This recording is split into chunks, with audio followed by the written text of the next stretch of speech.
What is the role of a youth advisory board adult supporter? So they serve as coaches and mentors to help youth attain their self-identified goals. They help identify opportunities and support youth in preparing ahead of time, success during, and debriefing after opportunities. So you are going to help us like you're going to be a support person. We're going to know that we can come to you, and you will mentor us. A lot of people in the adult side of the youth advisory board either one have been through something close enough or have been through foster care and can help you work through those things and like learn the resources that are available to you, and you help us identify resources that are available to you and create new ones.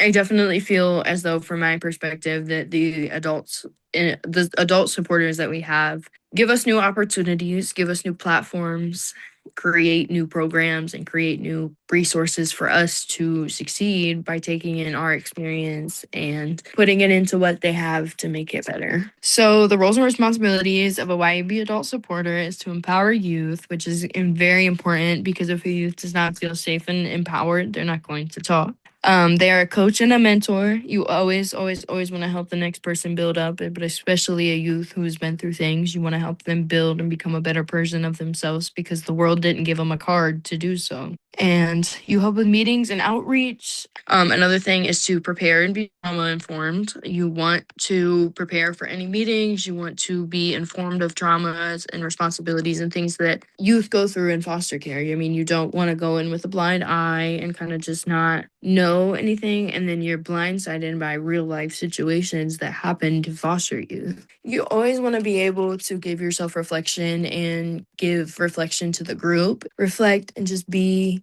present and be there and just taking notes and giving feedback and just all of that all together, and asking youth to reflect on an event, because like I said, the youth, that's who you want to hear from. That's what you want to know.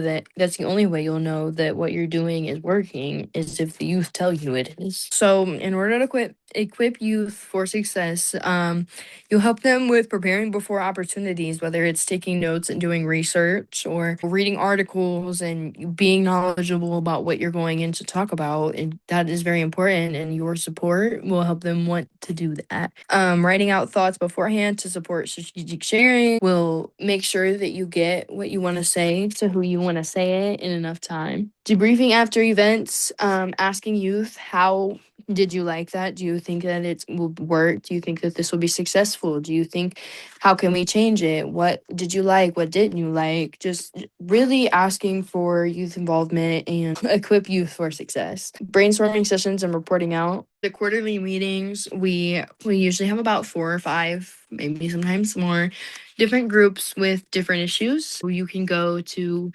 whatever group, but like you feel like you want to advocate for, like you most relate to, have most experience in, and you can help youth understand those and advocate for themselves, and you can help them feel safe enough to do so.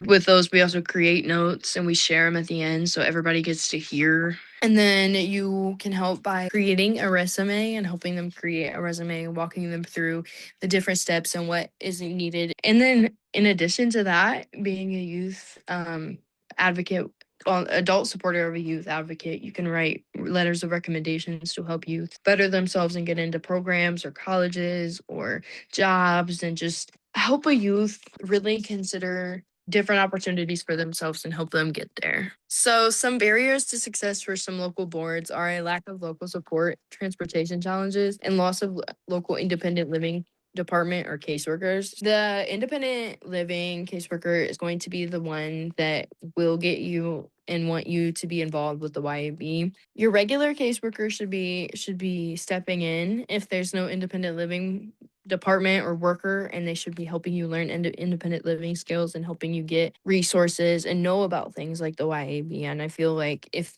a department knows that they don't have a independent living worker, they need to be doing and making sure they ensure each youth is still learning independent living skills, with that being the board as well, and knowing that it exists, knowing that it's something there for them.